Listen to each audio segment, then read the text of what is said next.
Hello everyone, welcome back to my YouTube channel एग्जामगढ़।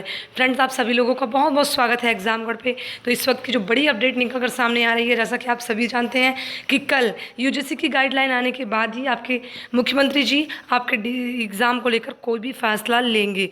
Uttar Pradesh से ये update बता रही हूँ कि कल कोई भी डिसीज़न आने पर ही फैसला लिया जाएगा। उससे पहले आज जो अपडेट निकल के सामने आई है, बहुत सारे यूनिवर्सिटी, कॉलेज सभी ने अपने अलग अलग न्यूज़ दी है। उन्होंने कहा है कि अगर 31 जुलाई तक कॉलेजेस बंद हो चुके हैं, आप सभी जानते हैं कि ऑर्डर आ चुका है 31 जुलाई तक किसी भी तरह की कोई परीक्षा नहीं होगी। ऐसे में जो यूनिवर्सिटी प्रवेश परीक्षाएं कराने वाली थी, उनकी भी प्रवेश परीक्षा की तिथि बदलनी पड़ेगी और हो सकता है वो प्रवेश परीक्षाएं न करा के मेरिट के आधार पर छात्रों का प्रवेश करवाएं। उसकी भी अपडेट हम आपको देने वाले हैं।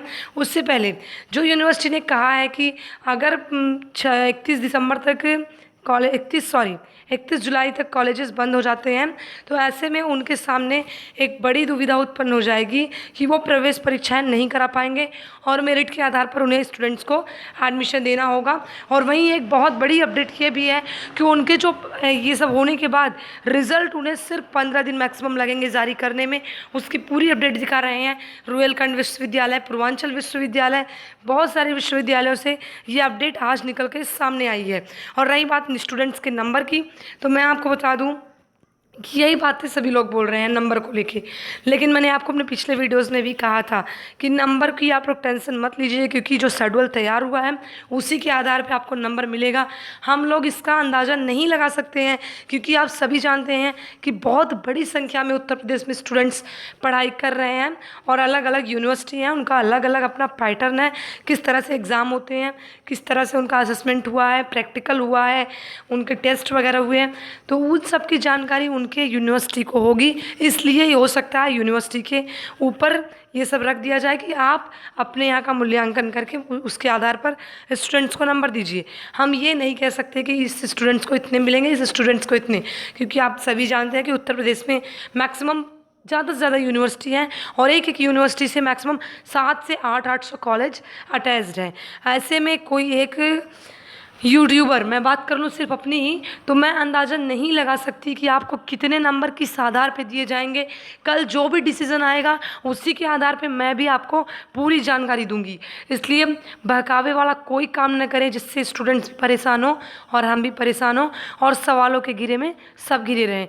इसलिए अभी इस बात को अभी ऑफ करते हैं। कल जो मैटर आएगा, डिसीज़न आएगा आपके मुख्यमंत्री जी का कि आपके नंबर कितने मिलेंगे, उसी के आधार पे आपको जानकारी दी जाएगी। अपने मन से बनाने की कुछ भी ज़रूरत नहीं है। चलिए, जो अपडेट मुझे यूनिवर्सिटी से मिली है उस अपडेट की तरफ आपको लेके चलते हैं।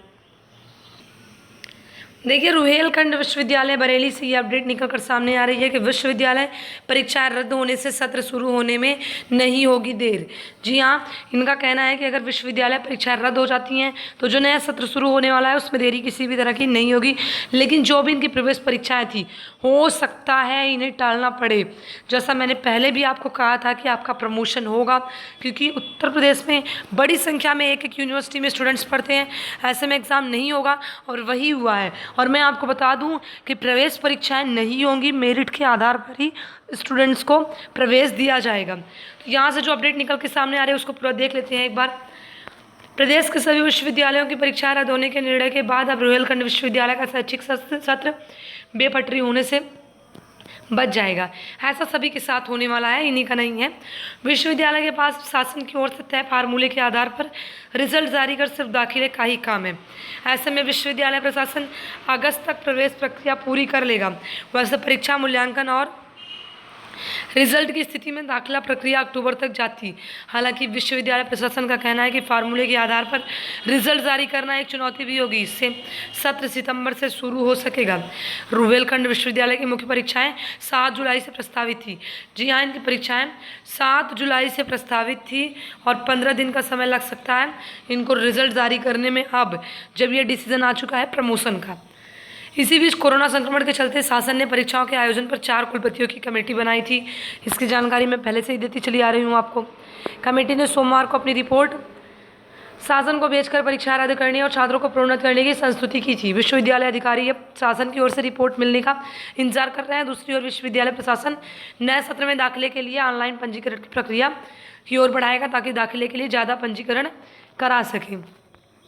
वहीं आपको बता दें कि लखनऊ विश्वविद्यालय में प्रवेश प्रक्रिया के लिए आवेदन संख्या बहुत ज़्यादा संख्या में आ चुके हैं, क्योंकि संक्रमण के फैलाव की वजह से हो सकता है लोग कहीं और नहीं जाना चाहते हैं। लखनऊ विश्वविद्यालय में ही एडमिशन के लिए बहुत बड़ी संख्या में भीड़ हो गई है। और यहाँ की जो अपडेट है, 30 जून को ग्रीष्मकाल अवकाश खत्म होने पर आज खुलेंगे कॉलेज, लेकिन किसी भी तरह से कॉलेज स्कूल खोलने के लिए मनाही कर दी गई है, नहीं खुल सकते हैं। 31 जुलाई तक ना कॉलेज स्कूल खुलेंगे और ना किसी तरह की कोई परीक्षाएं होंगी। और हो सकता है मूल्यांकन करने के बाद जैसे ही ऑर्डर आता है योगी जी का, उसके बाद ऑर्डर के बाद प्रमोशन के लिए मूल्यांकन प्रक्रिया किस तरह से की जाएगी, किस तरह से रिजल्ट बनाए जाएंगे आपके, वो सब 15 दिन में रुहेलखंड विश्वविद्यालय जारी कर देगा। नेक्स्ट अपडेट देखते हैं, PU से निकल कर आ रही है पूर्वांचल विश्वविद्यालय से। ये भी PU भी 2 जुलाई को पूर्वांचल यूनिवर्सिटी, वीर बहादुर सिंह पूर्वांचल यूनिवर्सिटी 2 जुलाई को जो गाइडलाइन जारी होने वाली है उसी का इंतजार कर रही है। गाइडलाइन मिलते ही PU लेगा फैसला। मेधावी की प्रतिभा पर संकट के बादल, जी हाँ, इनका कहना है कि जो भी मेधावी छात्र छात्राएं हैं उनकी प्रतिभा पर संकट के बादल छा जाएंगे, क्योंकि उन्हें भी पिछले नंबर के आधार पे या फिर जो भी शेड्यूल होगा उसी के आधार पे नंबर दिए जाएंगे। वीर बहादुर सिंह पूर्वांचल विश्वविद्यालय की UG PG कक्षाओं की मुख्य परीक्षा लॉकडाउन के चलते अधर में लटक गई हैं। इसके बाद शासन ने पठन पाठन सत्र पिछले के चलते परीक्षा पर निर्णय को लेकर समिति का गठन किया। प्रदेश के उच्च शिक्षा मंत्री डॉक्टर दिनेश शर्मा ने परीक्षा के लिए प्रदेश में गठित 4 कुलपतियों की समिति की रिपोर्ट पर 2 जुलाई को निर्णय लेने का संकेत दिया है। ये बता दें आपको, कल जो भी पूर्वांचल विश्वविद्यालय से जुड़े हैं, जहाँ आजमगढ़, जौनपुर, मऊ, गाजीपुर, यहाँ से 860 कॉलेज जुड़े हुए हैं।